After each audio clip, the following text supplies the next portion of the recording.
Thank you so much. Thanks for everything. And I wanted to ask a question just about approaching life through listening and working with all these ideas. I tend to approach life in one or two ways. One with the idea of walking towards what I'm desiring. From that approach comes a lot of to-do lists and focus. And the other way is the idea of the cork in the water and going with the flow and not writing the to-do lists and just... Yeah.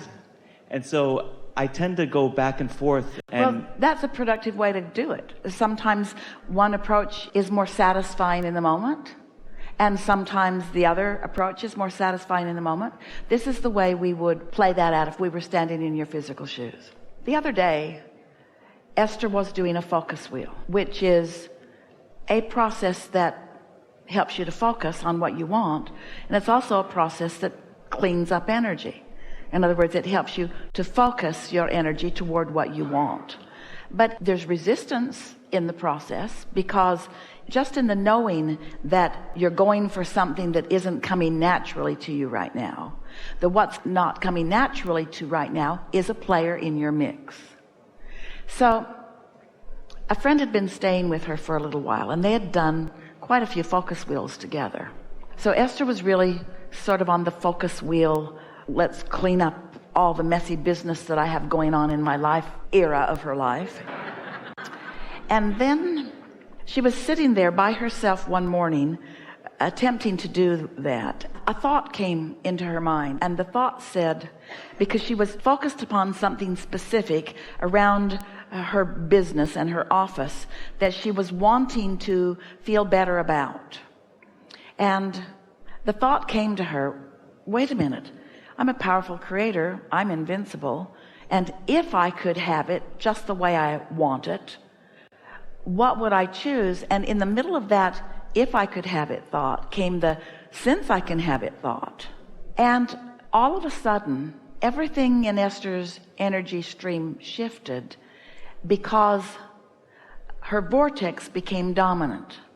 When she said, since I can have everything I want, and since everything that she wants is in the vortex, just in that shift in her statement, the vortex called her in such a way that she felt out of body. She felt like she went through a portal, and for about 10 seconds she saw perfection in her life, just for about 10 seconds. And for the first time, these are her words back to her daughter and her friends that she's chewed over this moment in time with. For a brief moment in time, I knew, she said, I knew what Abraham's been saying all along, that one who's connected to the stream is more powerful than a million who are not. She felt the power of the utter releasing of resistance. So what we're getting at with you is sometimes if you've got resistance and it's in your face, it feels like the only prudent thing to do is to work on releasing the resistance. But in your effort to release the resistance, in other words, think about it. If source is calling you forward and there is resistance over there, and you've decided to release some resistance, aren't you looking over there where the resistance is? What have you got your ear out for?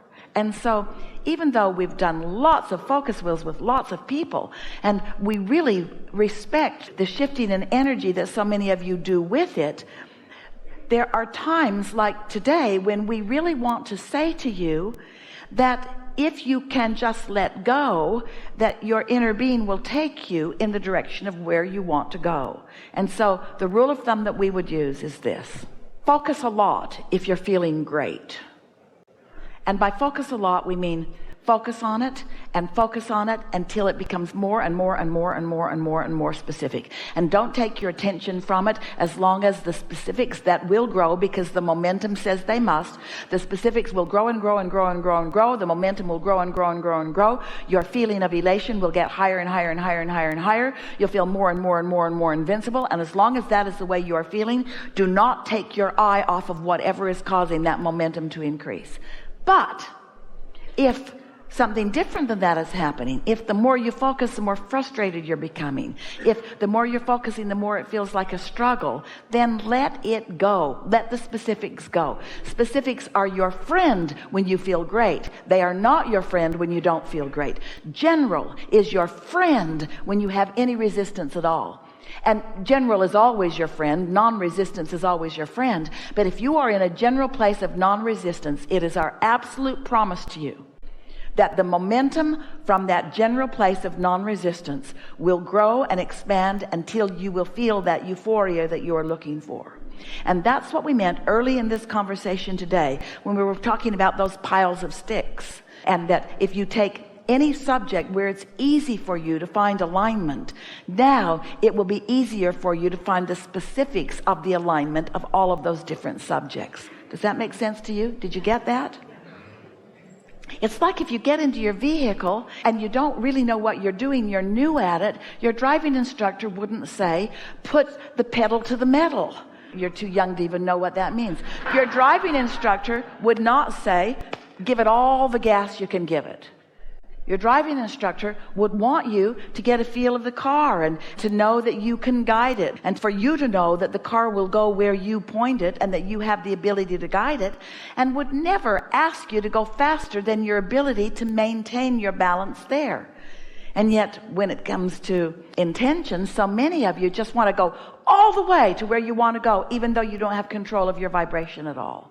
And if you don't have control of your vibration and you're focusing and talking and studying and getting together in groups, you are increasing the momentum in the opposite direction of the well-being that you're seeking. Yes? Right. At first, that idea about the focus wheel, and it's relevant. This is the discussion that's the difference between whether to be a deliberate creator or be an allower.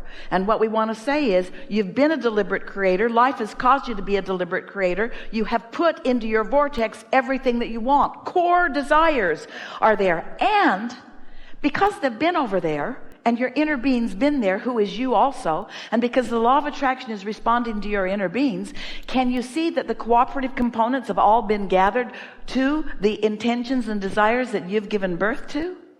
The baby in the womb, that mother is not sitting all day and programming herself to do the right thing for that fetus to expand. There is a process that she trusts and knows. And what's growing in the womb of your vibrational reality is like that too. You see. So if there's something or many things that I've wanted, it is there, and I guess the idea of that, it's just that simple. And your lack of attention to it not being there will cause a stream of clues about where it is to flow into your experience, which is what you live for. The struggle I've had is that I've had these desires, and through this work I've thought, well, it'll be helpful to have, the thought that comes to mind is vision boards and writing the affirmations and focusing. All of that's good, anything that causes you to focus. But the question to ask in the moment, we've taught all of those things. We write books that are full of processes. But the question that we really want you to ask yourself once you're involved in the process is this process relieving my resistance? Am I feeling relief in this process? Do I feel better now in this process? And if the answer is no, then stop it immediately. Don't do something that is exacerbating your sense of resistance. And humans, you all believe in that. You believe in struggle and hardship and sacrifice. You do. And we don't deny that you can eke out a really crappy, mediocre life through effort. And we know that you like to compare yourselves up against all the other crappy, mediocre lives and say, well, my crappy, mediocre life is less crappy and less mediocre than yours. And we say, that's not a lot to crow about. If we were standing in your physical shoes, we'd be reaching for the stars. We'd be reaching for euphoria. We'd be reaching for clarity and fulfillment and upliftment and enthusiasm about life. You're supposed to really love this life. And if you don't, your approach has been a little skewed. And your approach has been, in most cases, guided by others who think they would benefit by you doing something for them. So they've convinced you through long lists of rules, religious and secular, that these are the things that you need to do to be a good citizen. And if they were really deep in the understanding of what they mean, they'd be saying, you need to do this so that I will feel better. And they are the first ones to tell you, don't you dare be selfish.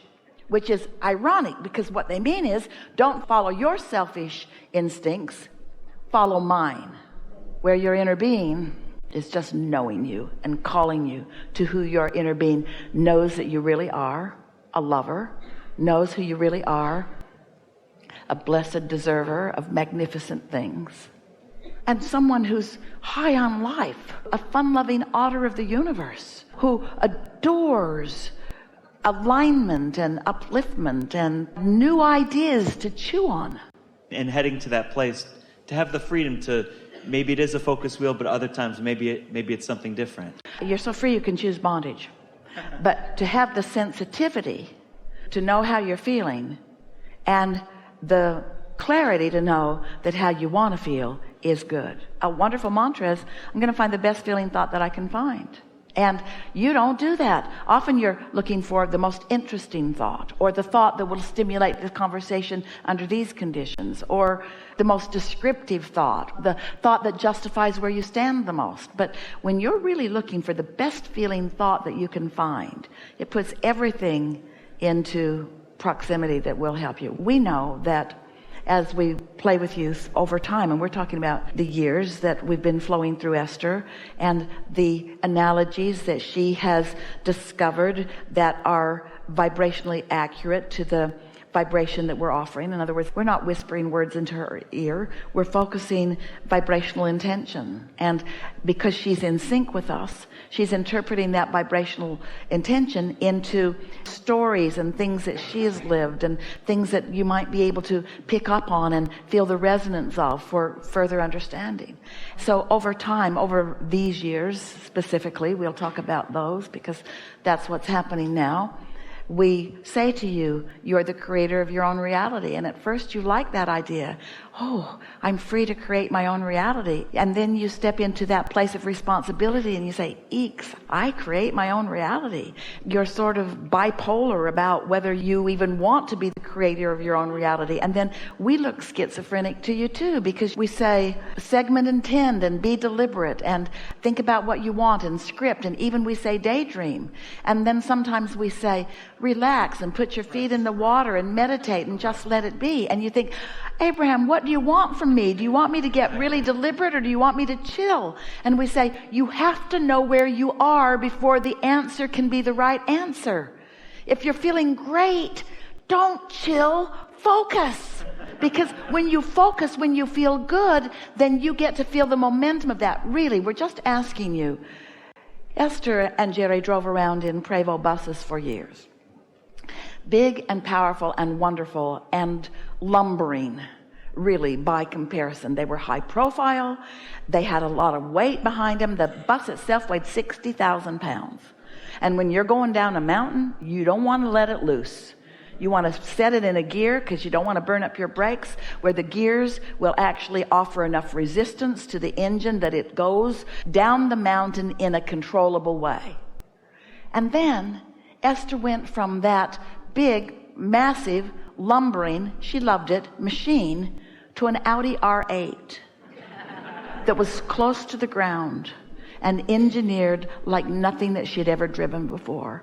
And she discovered as she went out in the night and drove it when no one was looking, that she could take corners like she'd never taken corners before. That inertia was not the factor at all that it had been. The physics of the world were different in response to that big lumbering bus and that little Audi R8. She demonstrated to herself. Her logic already knew it, but her experience of it was thrilling to her. She actually began to feel like she was driving down the freeway one day according to the speed limit, because she is a lawful person unless no one's looking. And she drives according to the conditions, which is what the driver manual says. Drive according to the conditions. And she wanted to be over there and traffic was all backed up. And for a moment she actually thought she could just put it in another gear and just leap over there. Felt to her like that machine would fly. She didn't try it, but for a moment she put into her vortex a car that will fly. Someday she will drive it. She won't be the first. She'll wait till they work the bugs out of it. Then she'll go get one. So we know you hear the point. Thank you. Thank you.